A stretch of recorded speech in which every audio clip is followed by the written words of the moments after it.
नमस्कार स्टूडेंट, स्वागत है आप सभी का ट्यूटोरियल एआईसीएस आईपी चैनल में। क्यूएनए के इस शानदार वीडियो में हम डिस्कस करेंगे ऑब्जेक्टिव टाइप क्वेश्चंस। पार्ट है एम्प्लॉयबिलिटी स्किल्स का क्लास 10 के लिए, जो आर्टिफिशियल इंटेलिजेंस और इंफॉर्मेशन टेक्नोलॉजी दोनों सब्जेक्ट के लिए काम आएगा। तो अगर आपके पास आर्टिफिशियल इंटेलिजेंस या तो इंफॉर्मेशन टेक्नोलॉजी या कोई भी वोकेशनल कोर्स है जो स्किल सब्जेक्ट्स में आते हैं, तो ये वीडियो आपके लिए काफी इंपॉर्टेंट है। पूरा वीडियो देखिए, समझिए सारे क्वेश्चन का आंसर, और इसको मैं यहाँ एक्सप्लेन भी करूंगा थोड़े थोड़े ऑप्शंस को, तो आपको यहाँ से ज्यादा आइडिया मिल जाएगा। तो चलिए वीडियो को स्टार्ट करते हैं।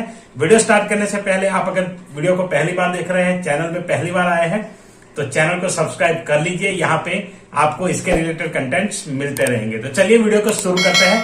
सबसे पहला क्वेश्चन यहाँ लेंगे हम, जो है ऑब्जेक्टिव टाइप क्वेश्चंस में MCQ, fill in the blanks, और ये सारे क्वेश्चंस हम यहाँ डिस्कस करेंगे। तो सबसे पहला क्वेश्चन यहाँ पे है, dash refers to as self control means that the ability to control one's emotions, thoughts and behaviour effectively in different situations. मतलब ये है कि कभी कभी डिफरेंट सिचुएशंस में अगर हमें ऐसा कुछ हो जाता है जहां पे हमें सेल्फ को कंट्रोल करना पड़ता है, जैसे हमारी इमोशंस हो या कोई ऐसी दिक्कत आ जाती है, तब हमारे रिएक्शंस क्या होते हैं, तो उस सिचुएशन को कैसे आप डील करेंगे, तो उसके रिलेटेड सेल्फ कंट्रोल जो होता है, उस सेल्फ कंट्रोल को हम क्या कहेंगे। तो यहाँ पे ये सेल्फ मैनेजमेंट का डेफिनेशन है, तो आंसर आएगा सेल्फ मैनेजमेंट। सेकंड क्वेश्चन है, which of the following is one of the self management skills. तो इसमें से कौन सी सेल्फ मैनेजमेंट स्किल्स है। सबसे पहले मोटिवेटिंग वन सेल्फ, तो वो भी एक सेल्फ मैनेजमेंट स्किल है। आपको खुद को मोटिवेट रखना है, चाहे कि कैसी भी सिचुएशन आए आपके सामने, उसका सामना आपको करना है। तो इसलिए आपको हमेशा मोटिवेटेड फील करना चाहिए, मोटिवेटेड रहना चाहिए। तो वो एक अच्छी स्किल रहती है जो हर किसी के पास नहीं होती। नेक्स्ट है setting goals is also one of the self management skills. अगर आपने गोल सेट किए हैं तो आप उस गोल को पाने के लिए कुछ करेंगे, कुछ एफर्ट्स जरूर डालेंगे। तो इसीलिए setting goals also one of the self management skills. Next is work independently भी है कि आप किसी के ऊपर निर्भर नहीं है, आप अपना काम खुद कर सकते हैं। तो अपना काम खुद करना ये भी एक सेल्फ मैनेजमेंट स्किल है। तो यहाँ पे आंसर आएगा all of this. Third question, asking about honest feedback, gathering personality traits, think about daily interactions are related to which of the following skills. तो यहाँ पे देखिए कि कभी कभी हम जो वीडियो जैसे मैं बनाता हूँ, आपको यहाँ पे हर बार मैं बताता हूँ कि आप अपने व्यूज बताइए, अपने फीडबैक शेयर करिए कमेंट के जरिए। तो वो होता है अपने आप को इंप्रूव करने के लिए कि हाँ, आप जैसे कमेंट करेंगे तो उसके बाद अगर कोई ऐसे एरियाज है जहां पे इंप्रूव करना चाहिए, तो हम वहां पे इंप्रूव करेंगे और करते भी है। आपको हर वीडियो में कुछ ना कुछ चेंजेस जैसे मिलता होगा। आप पहला वीडियो देखेंगे, ये वीडियो देखेंगे, तो उसमें कॉन्फिडेंस भी नजर आता है, और उसके बाद जो चेंजेस भी होते हैं वो चेंजेस भी आपको नजर आएंगे, इंप्रूवमेंट्स भी आपको दिखेगा। तो इसीलिए जो फीडबैक लेना, उसके बाद है गैदरिंग पर्सनालिटी ट्रेट्स मतलब क्या होता है, अपने खुद के बारे में, पर्सनालिटी के बारे में जानना, उसके बारे में इंफॉर्मेशन कलेक्ट करना दूसरों से, या तो फिर अलग अलग मेथड्स अपना करके, तो वो सारी चीजें। उसके बाद थिंक अबाउट डेली इंटरेक्शंस, हम जो डेली एक दूसरे से बातचीत करते हैं, वो चाहे दोस्त से हो, स्कूल में आपके टीचर से है, या घर में अपने पेरेंट्स से है, कोई भी बुजुर्ग से है, तो कैसे बातचीत करते हैं, कैसे इंटरेक्शन हुआ, तो उसके बारे में सोचना। Are related to which of the following skill, तो उसे क्या कहेंगे। तो यहाँ सबसे पहला है रिस्पॉन्सिबिलिटी। तो रिस्पॉन्सिबिलिटी वो नहीं होती है। एडेप्टेबिलिटी भी वो नहीं है। हम कुछ एडेप्ट करते हैं तो उसे कहेंगे एडेप्टेबिलिटी, नई चीज एक्सेप्ट करना, अपडेट करना अपने आप को, तो वो होता है एडेप्टेबिलिटी। रिस्पॉन्सिबिलिटी क्या होता है कि कोई काम अच्छे से समझ कर करना, उसमें अकाउंटेबिलिटी लेना कि जैसे ये काम है तो मैं कंप्लीट करूंगा और मैं उसके ऊपर जरूर कुछ ना कुछ चेंजेस लाऊंगा। तो ये जो होता है दैट इज कॉल्ड रिस्पॉन्सिबिलिटी। उसके बाद यहाँ पे टाइम मैनेजमेंट तो टाइम के रिलेटेड हो गया कि आपको जैसे बोला कि 2 दिन में आपको वर्क करके देना है, और आपने उससे पहले कर दिया या तो फिर उस टाइम पे दे दिया, तो उसे टाइम मैनेजमेंट कहेंगे। तो ये सारी स्किल्स बहुत सारे लोगों को सीखनी होती है। ये एक्चुअली क्या होता है कि बहुत सारी जगह पे लोग फॉलो ही नहीं करते ऐसी स्किल्स, और वो सोचते नहीं है कि भाई इससे हमारा जो मतलब इंप्रूवमेंट है वो नहीं हो रहा है, या तो कहीं हम लैग कर रहे हैं तो इसको इंप्रूव करना चाहिए, ऐसा लोग नहीं सोचते हैं। तो ऑब्वियसली आपको ये सारी चीजें सोचनी चाहिए प्रोफेशनल डेवलपमेंट के लिए, प्रोफेशनल ग्रोथ के लिए। उसके बाद है सेल्फ अवेयरनेस। तो यहाँ पे जो ये सारी चीजें मिला करके जो होता है वो है सेल्फ अवेयरनेस। अगर आप इनमें से कोई भी स्किल्स के बारे में सोच रहे हैं या ऐसा कर रहे हैं, so that is called you are self aware. तो उसे सेल्फ अवेयरनेस हम कहते हैं। Question 4, if an employer has assign a task to an employ with a specific timeline, तो यहाँ पे बॉस ने एक एम्प्लॉय को कोई काम दिया है स्पेसिफिक टाइमलाइन के साथ कि भाई इतने दिनों में मुझे चाहिए, इतने दिनों में करके देना है। नेक्स्ट क्या है, but due to few reasons the employ couldn't complete this work his work, तो यहाँ पे क्या है कि कुछ ऐसे कारणवश जो एम्प्लॉय थे वो काम अपना कंप्लीट नहीं कर पाए। द एम्प्लॉय मस्ट, तो यहाँ पे एम्प्लॉय को क्या करना चाहिए, आपको यहाँ पे आंसर में देखना है। देखिए, इग्नोर टू रिपोर्ट, तो मोस्टली पीपल ये करते हैं अभी कि अगर काम कंप्लीट नहीं हुआ है तो सामने से बॉस को मिलने नहीं जाएंगे, सामने से बॉस को नहीं बताएंगे कि ये काम मैंने इतना किया है बट आगे ये दिक्कत आ रही है तो इसलिए मैं नहीं कर पाया, वो सामने से नहीं जाएंगे। तो इग्नोर टू रिपोर्ट, तो हमेशा बॉस के सामने नहीं जाएंगे, अगर उनका रास्ता बीच में आता है तो रास्ता काट के उल्टे रास्ते चले जाते हैं, तो ये लोगों की हैबिट्स होती है। सेकंड, मस्ट रिपोर्ट इट, ये कोई नहीं करता बट एक्चुअली यही करना चाहिए। इसका करेक्ट आंसर ये है, मस्ट रिपोर्ट इट। आपको रिपोर्ट करना चाहिए, चाहे जितना भी हुआ है, जो भी हुआ है, और वहां जाकर के आप उसको पूरा एक्सप्लेन करिए कि क्यों नहीं हो पाया और क्या ऐसे रीजन है जो नहीं हो पाता है। बट मोस्टली पीपल ये नहीं करते, बाकी सारी तीन चीजें जो दी है वो करने की कोशिश करते हैं या तो वही करते हैं। Remains absent for that day, तो उस दिन के लिए एब्सेंट हो जाएंगे कि भी आज मांगा था, चलो आज कोई ना कोई बहाना करके घर रह जाएंगे, बॉस भूल जाएगा, कल फिर पूछेगा नहीं, जब पूछेगा तब तक तो हो जाएगा। तो ये भी सोच होते हैं बहुत सारे लोगों के पास और ऐसे ही काम होते हैं जनरली। बट यहाँ पे करेक्ट आंसर होगा मस्ट रिपोर्ट इट। अगर आपसे टाइम लाइन के साथ मांगा है तो उस टाइम पे आपको बताना चाहिए जितना भी काम आपने किया है। नेक्स्ट है, ask for additional time without a report, या तो फिर सीधे ही चले गए, रिपोर्ट में कुछ लेकर के नहीं गए और डायरेक्टली पूछे कि सर वो काम के लिए मुझे थोड़ा टाइम दे दीजिए, अभी इतना हो पाया है। तो ऐसे नहीं जाना है, आप रिपोर्ट लेकर के जाइए। ऐसे वो क्या समझेंगे कि अभी इन्होंने स्टार्ट ही नहीं किया है और यहाँ पे आ गए बताने के लिए, तो ये लगता है। तो इसलिए यहाँ पे वो जैसे आपका होमवर्क होता है, हम बोलते हैं कि सैटरडे तक कंप्लीट करो, पर आप सैटरडे तक कंप्लीट नहीं कर पाए तो फिर आप ये सारे एक्सक्यूजेस लेकर के आएंगे। यही आप करते हैं, इग्नोर टू द रिपोर्ट, नहीं लाते तो दिखाना नहीं चाहते, अगर कुछ मिसिंग है तो भी दिखाना नहीं चाहते, कहीं ना कहीं बात को काट करके या तो फिर होमवर्क ना देखे, ऐसे कुछ बहाने बनाते हैं। रिमेन्स एब्सेंट, बहुत सारे स्टूडेंट्स एब्सेंट हो जाते हैं, होमवर्क नहीं किया तो छुट्टी ले लो, स्कूल में सब चलता है, तो ऐसे करके छुट्टी ले लेते हैं। उसके बाद ask for additional time without a report, कुछ लोग कुछ बताएंगे नहीं और बोलेंगे कि सर 2 दिन का टाइम दे दीजिए सर प्लीज, सर नहीं हुआ है सर प्लीज, तो ये सब हम करते हैं। तो यहाँ पे ये सब नहीं करना है, मस्ट रिपोर्ट इट। आपने कुछ किया है, नहीं किया है तो उसका भी रीजन ले जाकर के कहिए कि ये नहीं हो पाया, पर ऐसा तो हुआ नहीं, आपको टाइम दिया है तो आपको कुछ ना कुछ एटलीस्ट करना है, वो करने के बाद आप जा सकते हैं, तभी वो सेल्फ मैनेजमेंट स्किल हो पाएगा, अदरवाइज वो नहीं है। और ये सब करने से क्या है कि बॉस को भरोसा भी आपके ऊपर हो जाएगा, तो नेक्स्ट टाइम जब काम देंगे आपको तो आपको अच्छे से समझ करके देंगे और टाइम दे करके देंगे। तो ये सारे उसके बेनिफिट्स है। उसके बाद next, when an individual is prioritizing the work, it is considered as dash। तो जब हम वर्क को प्रायोरिटी देते हैं तो उसे हम क्या कहेंगे, तो प्रायोरिटी में क्या होता है कि पहले ये कंप्लीट करना है फिर ये कंप्लीट करना है, तो ये क्या हो गया, टाइम मैनेजमेंट, कि इतने टाइम में मैं ये कर लूंगा, उसके बाद ये करूंगा, उसके बाद वो करूंगा। तो ये सारी चीजें जो है वो है प्रायोरिटाइजिंग। तो यहाँ पे प्रायोरिटी हम दे रहे हैं वर्क को, तो इसको हम कहेंगे time management. Staying with the current situation with new updated information and preparing yourself for new challenges is called dash. तो यहाँ पे देखिए कुछ वर्ड्स आप समझिए तो आपको पता चल जाएगा। यहाँ पे न्यू अपडेटेड इंफॉर्मेशन मतलब करंट सिचुएशन के साथ हमें नई इंफॉर्मेशन के साथ भी अपडेट रहना है, तो ऐसी स्किल को आप क्या कहेंगे। तो यहाँ पे पहला है रिस्पॉन्सिबिलिटी, तो वो नहीं आएगा responsibility. Option B is adaptability, तो ये आंसर यहाँ पे सही है। उसके बाद है time management and self awareness, तो टाइम मैनेजमेंट हमने डिस्कस कर लिया है, सेल्फ अवेयरनेस भी हम देख चुके हैं, तो यहाँ पे आंसर आएगा एडेप्टेबिलिटी। आप इन सभी के डेफिनेशंस रट लीजिए या तो याद रख लीजिए, तो इसके आंसर आप इजीली दे पाएंगे। तो ये सारे जो डेफिनेशंस आते हैं एक नोट में अलग से बना करके लिख सकते हैं डेफिनेशंस और उसको रिमेंबर कर सकते हैं। चलिए next, dash can be defined as our emotional, mental, physical and social reaction to any perceived demands और थ्रेट्स।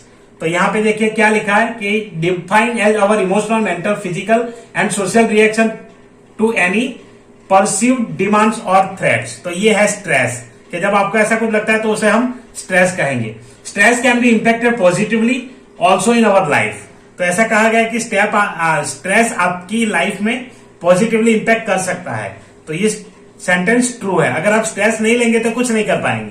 तो इसलिए थोड़ा बहुत स्ट्रेस जो होता है वो लेना जरूरी है काम के प्रति। अगर वो करेंगे तभी आप सक्सेसफुल हो पाएंगे। अदरवाइज बिना स्ट्रेस लिए अगर घूमेंगे तो वो तो कोई बंदा ही इस दुनिया में ऐसा नहीं है जो स्ट्रेस नहीं लेता। स्ट्रेस थोड़ा बहुत तो अपने ऊपर लेना ही पड़ेगा और आपको वर्क करना पड़ेगा। स्ट्रेस लेकर के वर्क करेंगे तभी आप उसमें सक्सेसफुल हो जाएंगे। लेकिन थोड़ा बहुत जो काम के प्रति अपना स्ट्रेस रख के काम कर लेते हैं तो वो लोग सक्सेसफुल हो जाते हैं। तो वो एक पॉजिटिव इंपैक्ट हुआ स्ट्रेस का।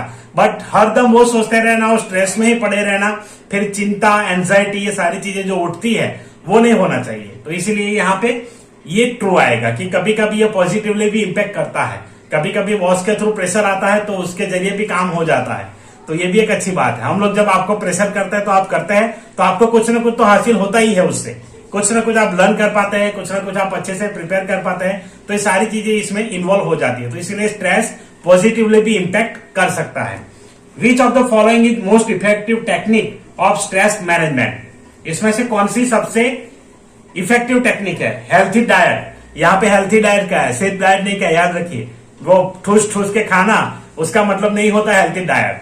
हेल्थी डाइट ऑप्शन दिया है। Second, exercises and yoga. Healthy diet आपको क्यों करना चाहिए? एनर्जी के लिए, कि आपको पूरी स्ट्रेंथ मिले, ताकत मिले, उसके लिए हम हेल्थी डाइट खाएंगे। तो ये यहाँ पे ऑप्शन नहीं आएगा। Second, exercise and yoga. Exercise and yoga क्यों करेंगे? हम अपने बॉडी को फिट रखने के लिए, ताकि हम बीमार ना हो, कोई वीकनेस ना आए बॉडी में, फिजिकली कोई वीकनेस ना आए। तो फिजिकली सारी चीजें जो रिलेटेड है वो है एक्सरसाइज के ऊपर। तो एक्सरसाइज एंड योगा वो दोनों आपके फिजिकल बॉडी को असर करता है। जैसे आप जो लोग रेगुलरली फिजिकल एक्सरसाइज करते हैं वो एकदम फिट नजर आएंगे, उनके स्पिरिट में आपको कुछ ना कुछ चेंज मिलेगा। तो आप जैसे देख पा रहे हैं, जैसे बहुत कुछ लोग होते हैं एकदम धीरे धीरे आते हैं और फिर बोले कर लो ये वो ऐसे, तो वो होते हैं, वो फिजिकली फिट नहीं होते। मतलब क्या है कि अभी आप दोपहर को भी कॉल करो तो अच्छे से बात, हाँ मैं जरा सो गया था, बताओ हाँ क्या करना। तो ये सब क्या है? ये फिजिकल वीकनेस होती है, सोते रहना, वो सब करना। तो यहाँ पे एक्सरसाइजेस एंड योगा तो वो आपको फिट रखेगा पूरे दिन के लिए। अगर आपने सुबह कर लिया फिर आप पूरे दिन के लिए फिट हो जाओगे। तो वो फिट रखने के लिए भी ये जरूरी है। पॉजिटिविटी, तो एक पॉजिटिविटी यहाँ पे ऑप्शन नहीं आएगा। मोस्ट इफेक्टिव टेक्निक क्या है स्ट्रेस मैनेजमेंट के लिए? Time management. अगर आपने टाइम को मैनेज कर लिया, अपने टाइम को अच्छे से आप समझ गए, तो आप टाइमली काम भी कर पाएंगे और टाइमली सारी चीजें होती रहेगी। तो इसलिए ये बेस्ट और मोस्ट इफेक्टिव टेक्निक है स्ट्रेस मैनेजमेंट की। चलिए आगे चलते हैं। ये सारे जो क्वेश्चंस आएंगे वो स्ट्रेस मैनेजमेंट के ऊपर है, स्ट्रेस मैनेजमेंट टेक्निक्स के ऊपर है। यहाँ पे next question, which of the following technique help you to become more active physically? यहाँ पे फिजिकली वर्ड है तो और कुछ पूछना ही नहीं, एक्सरसाइजेस एंड योगा जब भी फिजिकल वर्ड आता है। Next question, which of the following technique provides you with the strength to do your daily work efficiently? तो यहाँ डेली वर्क एफिशिएंटली करने के लिए क्या आएगा? Healthy diet. तो यहाँ पे आपको स्ट्रेंथ मिलती है हेल्थी डाइट से। Next, which of the following help to recharge your brain and your body to function better? देखिए आपने पूरे दिन काम किया, फिर रात को जब आप घर गए तो उस पर आराम भी चाहिए। तो उसलिए आपको अगर अपने आप को रिचार्ज करना है और बेटर फील कराना है तो उसके लिए स्लीप भी जरूरी है। तो यहाँ पे आंसर आएगा स्लीप। देखिए हर किसी टेक्निक का अलग अलग स्पेसिफिक यहाँ पे यूज है और स्पेसिफिक चीजें उससे मिलती है हमें, हमारी बॉडी में स्पेसिफिक चेंजेस आते हैं। तो इसीलिए ये सारी टेक्निक्स यहाँ पे दी गई है। तो हर टेक्निक को आप समझिए कि कौन सा टेक्निक किसके रिलेटेड है। तो ये इसको आप मैच करके भी लिख सकते हैं। एक मैच द कॉलम जैसे बनाते हैं वैसे बना करके रखिए, इजीली याद रह जाएगा। ये मेरी एक एडवांस ट्रिक है, एडवांस टिप है आपके लिए। तो आप इसको पकड़िए और इस प्रकार से प्रिपेयर करिए। सेल्फ मैनेजमेंट का कोई भी क्वेश्चन आएगा आपका मार्क्स उसमें पक्का है। उसके बाद यहाँ पे देखिए, विच of the following refresh your routine? इनमें से कौन सा आपको रिफ्रेश क्या चीज करेगी? तो यहाँ पे देखिए, यहाँ पे 1 minute okay, recharge your brain वाला जो ऑप्शन है गलती से स्लिप हो गया है, सॉरी। यहाँ पे आना चाहिए हॉलीडे विथ फैमिली और फ्रेंड्स। 1 मिनट रिफ्रेश, ओके ये सही है, स्लिप आएगा। यहाँ पे ये आएगा हॉलीडे विथ फ्रेंड्स और फैमिली। यहाँ पे मैं हाईलाइट कर देता हूं। Okay this is comment, highlight वाला ये है। ओके तो ये यहाँ पे सही आंसर है, ये स्लिप वाला आंसर नहीं है। वही मैंने कॉपी पेस्ट कर लिया होगा तो यहाँ पे चेंज करना भूल गया। तो यहाँ पे आंसर आएगा हॉलीडे विथ फैमिली और फ्रेंड्स। तो उससे आप रिफ्रेश हो जाएंगे। रिफ्रेश का मतलब होता है कि आपके पास जब आप बाहर जाके है आते हैं, घूम के आते हैं, तो घूम के आने के बाद हमारे अंदर ऑटोमेटिकली बॉडी रिफ्रेश हो जाती है और हम काम करना शुरू कर सकते हैं। तो यहाँ पे आएगा हॉलीडे विद फैमिली और फ्रेंड्स, या तो वैकेशन, जब आप वैकेशन पे जाते हैं तो वो अपने आप को रिफ्रेश कर देता है, यहाँ पे नया मूड हो जाता है, बहुत सारे चेंजेस आपके बॉडी में आ जाएंगे, आपके एटीट्यूड में आ जाएंगे। तो इसीलिए इंपॉर्टेंट होता है वैकेशन और holiday with friends. Next is becoming self aware, self monitoring and self correcting, knowing what you do, thinking initiative rather than being told, recognizing own mistakes, not blaming others, and ability to learn continuously referred to as dash। तो यहाँ पे देखिए सारे points दिए हैं। Becoming self aware, खुद को उतना अवेयर करना, या तो खुद सेल्फ अवेयर हो जाना किसी के बारे में कि अब मैं क्लास 10th में हूं तो मुझे पढ़ना चाहिए, मुझे इतनी मेहनत करनी चाहिए, मेरे लिए इतनी मेहनत तो बनती ही है। ये सारी चीजें जब अंदर से आती है तो उसे बोलते हैं सेल्फ अवेयर। उसके बाद जब हम आपको कोई आपके पेरेंट्स या तो हम लोग पीछे पड़े और आप काम करो तो वो सेल्फ अवेयरनेस नहीं है। सेल्फ अवेयरनेस मतलब आपको अंदर से ही होना चाहिए कि अब चलिए एग्जाम बहुत ही नजदीक आ रहा है, तो मैं सुबह 4, 4:30, 5 जो भी टाइम टेबल बनाए आप उतने बजे उठो, फिर उठ करके थोड़ा बहुत एक्सरसाइज वगैरह कर लूं, फिर पढ़ाई में लग जाऊं और फिर डाउट जो है वो सर के पास जाऊं, पूछूं सर को, फालतू की बात किए बिना डाउट्स पूछे और सॉल्व करें कोई क्वेश्चन जो होते हैं। जब फ्रेंड्स के साथ मिलते हैं तो इसके रिलेटेड हम डिस्कशन करें कि वो क्या कर रहा है, बाकी सारी बातें करने के बजाय हम ये सारे डिस्कशन करें, किसी एक दूसरे की टांग खिंचाई किए बिना हम इसके बारे में डिस्कशन करें कि भाई तू करता है तो कैसे तुझे याद रहता है। कोई अच्छा स्टूडेंट है जो अच्छे से परफॉर्म करता है तो उससे आप कुछ चीजें फीडबैक ले सकते हैं और उसके अकॉर्डिंग आप भी कर सकते हैं, क्या अपने लेवल पे कर सकते हैं। तो ये सारी चीजें करेंगे, उसे कहेंगे यहाँ सेल्फ अवेयर। सेल्फ मॉनिटरिंग करने के बाद जब आप सोचते हैं कि मैंने क्या किया और पहले में 15 दिन के बाद जब पढ़ता था तो क्या होता था, अभी पढ़ रहा हूं तो क्या रिजल्ट आ रहा है, तो वो कहते हैं सेल्फ मॉनिटरिंग। अपने आप को इवेल्युएट करना, आप कोई आके आपको कहे कि भाई ये नहीं है, ये ठीक था, ये नहीं, ये ठीक था, उसके बदले आप ही खुद अपने आप करने लगो, तो वो होता है सेल्फ मॉनिटरिंग। सेल्फ करेक्टिंग, कभी कभी होता है कि बहुत सारी मिस्टेक्स हो जाती है, उसको करेक्ट करना, खुद ही करेक्ट कर लेना किसी और के बताए बिना। तो आप अपने आप को अगर करेक्ट कर पाते हैं तो that is called self correcting.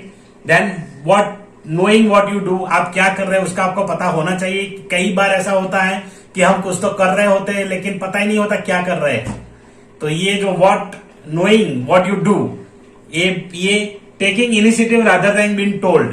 फिर कभी कभी क्या होता है कि कुछ काम के प्रति इनिशिएटिव लेना, सामने से आकर करना कि आज मैंने इतना किया है सर देख लीजिए, हम कहे और आप वो टॉपिक पढ़ के आओ, फिर टॉपिक पढ़ के आए नहीं आए, कुछ भी लिख दिया, चलो इससे क्या फर्क पड़ने वाला है। तो ये सारी चीजें इसमें नहीं आती है। तो टेकिंग इनिशिएटिव, अपने आप को खुद कुछ ना कुछ इनिशिएटिव लेना चाहिए और करते रहना चाहिए, ताकि जो भी चीज आप सीखेंगे अभी स्टूडेंट लाइफ में वो आपके लाइफ में हर जगह काम आती है। मैं बार बार ये चीज इसलिए दोहराता हूं कि ये काफी इंपॉर्टेंट होता है। जब हम इग्नोर करते हैं उसके बाद जब रियल टाइम में जब काम आता है तो वो सीखे ही नहीं होते हम, तो इसलिए हम फिर अपने आप को कोसते हैं। तो ऐसा ना हो, इसीलिए taking initiative rather than being told. तो जो भी आपके कंटेंट या तो आते हैं नहीं आते हैं, जो भी आपको लगता है कि ये इंपॉर्टेंट है जो आप सीख रहे हैं, तो वो आपको पूछना चाहिए और सीखना भी चाहिए। रिकॉग्नाइजिंग ओन मिस्टेक्स, खुद की जो गलतियां हैं उसे स्वीकार करिए। जैसे क्लास में कुछ भी बोल दिया या फिर अपने आप को ऐसे मतलब रिप्रेजेंट कर दिया, फिर जब हम पूछते हैं तो आप बताते कि नहीं ऐसा नहीं था, ये है वो है, लाख बहाने ढूंढते हैं हम। तो वो है रिकॉग्नाइजिंग ओन मिस्टेक। अगर मिस्टेक है तो आपको एक्सेप्ट भी करनी चाहिए, एक्सेप्ट कर लीजिए कि हाँ मैंने इतना किया था। तो वो भी एक इसमें आता है नॉट ब्लेमिंग अदर्स। दूसरों में हम बोलते हैं कि यह है उसकी वजह से हुआ, इसकी वजह से होता है, ये सारी चीजें इसमें आती है। तो ये सारी चीजें हम क्या कहेंगे, तो ये सब मिला करके होता है सेल्फ डिपेंडेंट। तो यहाँ पे आशा रखता हूं कि आपको आंसर समझ में आया होगा। Next question, the ability to understand and identify their own emotions and other emotions as well is known as emotional intelligence. तो यहाँ पे ये ट्रू है, because ability to understand and identify your own emotions, खुद के emotions को पहचानना और उसे आइडेंटिफाई करना, ये जो एबिलिटी है उसे हम इमोशनल इंटेलिजेंस कहते हैं। The ability to identify and name our emotions is called emotional awareness. तो आप अपनी जो भी इमोशंस है उसको आइडेंटिफाई कर पाते हैं, उसको नेम दे पाते हैं, तो वो हो जाएगा इमोशनल अवेयरनेस। तो यहाँ पे इमोशनल अवेयरनेस बहुत सारे लोगों में होती है, वो तुरंत बाप लेते हैं। तो ये जो होता है वो है emotional awareness. Next is the ability to apply emotions to task like thinking and problem solving, refer to as harnessing emotions. तो ये ट्रू है, ये सारे इमोशंस के टेक्निक्स है। तो यहाँ पे मैंने नोट्स लिंक कर दिया है, वहां पे जाकर के आप पढ़ सकते हैं स्पेसिफिक टॉपिक्स के बारे में। तो ये सारे क्वेश्चंस मैंने वहां से उठाए हैं। Managing emotions refers to the ability to regulate our own emotions when necessary and help others to do the same. तो दूसरों को भी प्रेरित करना वो काम करने के लिए और अपने आप को भी रेगुलेट करना, तो उस इमोशंस को क्या कहेंगे? That is called managing emotions. ये ट्रू है, तो इस चीज को हम कहेंगे मैनेजिंग इमोशंस, कि अगर आप ये कर पाते हैं, अपने आप को रेगुलेट कर पाते हैं और दूसरों को भी प्रेरित करते हैं अच्छा काम करने के लिए, तो वो होता है मैनेजिंग इमोशंस। आप अपने इमोशंस को मैनेज कर पाते हैं। Being emotionally intelligent enhances your chances of failure and an imbalanced life. तो ये नहीं होता, यहाँ पे chances of success and balance in life ये चीज आएगी, तो यहाँ पे फॉल्स है। और लास्ट क्वेश्चन है, which of the following technique help you to keep calm? कौन सी टेक्निक है जो आपको शांत रहने में मदद करती है? तो ऑलवेज हम डिस्कस कर चुके हैं, मेडिटेटिंग एंड योगा। वो आपके दिमाग को शांत करेगा। उसमें जो बवंडर मचा रहता है दिमाग में, बार बार जो थॉट्स आप लाते हैं, हमेशा सोचता रहता है, तो उसको अगर खाली करना है, मैं हर बार बात करता हूं कि दिमाग खाली करेंगे तो और कुछ चीज भेजे में घुसेगी, पर वो भेजे में तब घुसेगी जब आपने भेजे में कुछ भेजा होगा। तो यहाँ पे कुछ भेजने के लिए उतना खाली करना जरूरी है। तो भेजे में कुछ भेजने के लिए भेजे को खाली करिए और फिर भेजते रहिए। तो वो भेजा किससे खाली होगा? मेडिटेशन एंड योगा से। आशा रखता हूं कि आपको समझ में आया होगा। तो यहाँ पे मेडिटेशन एंड योगा, तो ये इतना ही इंपॉर्टेंट है। आप जितना करेंगे उतना आपको ज्यादा शांति मिलेगी। Watching TV and web series, TV और वेब सीरीज से ज्यादा हम सोचने लगते हैं, तो इसलिए वो कम करना चाहिए और इस टाइम पे कम करना चाहिए। थोड़ा सा एंटरटेनमेंट ठीक है, वो रिफ्रेश होने के लिए जरूरी होता है, तो ये आप रिफ्रेशिंग पॉइंट में कंसीडर कर सकते हैं। Playing mobile games, mobile game से आपका इंटेलिजेंस बढ़ता है, वो बात ठीक है, लेकिन उसके साथ डोपामाइन करके जो आता है हार्मोन कहते हैं या डोपामाइन को कुछ कहते हैं, मैं अभी उसका एग्जैक्ट वर्ड याद नहीं आ रहा, लेकिन डोपामाइन इफेक्ट जो होता है वो ज्यादा बढ़ता है मोबाइल से, तो उसको थोड़ा अवॉइड करिए, उसको लिमिटेड कर दीजिए। अगर आप ज्यादा गेम्स खेलते हैं, अभी गेम्स खेलने की उतनी जरूरत नहीं है, या तो अभी ऐसा टाइम भी नहीं है, तो आप इस टाइम को कंसीडर करके उसके हिसाब से यहाँ पे अपना काम करिए, तो डेफिनेटली आपको कुछ न कुछ यहाँ पे फायदा मिलेगा। तो आशा रखता हूँ वीडियो अच्छा लगा होगा। अच्छा लगा है तो लाइक करिए और अपने दोस्तों के साथ शेयर भी करिए, अपने प्रोफाइल में शेयर करिए, जो भी सोशल मीडिया आप यूज करते हैं। अगर रखें, अपना ख्याल रखें, अपनी पढ़ाई का ख्याल रखें, और वीडियो देखने के लिए धन्यवाद। Thank you very much for watching this video.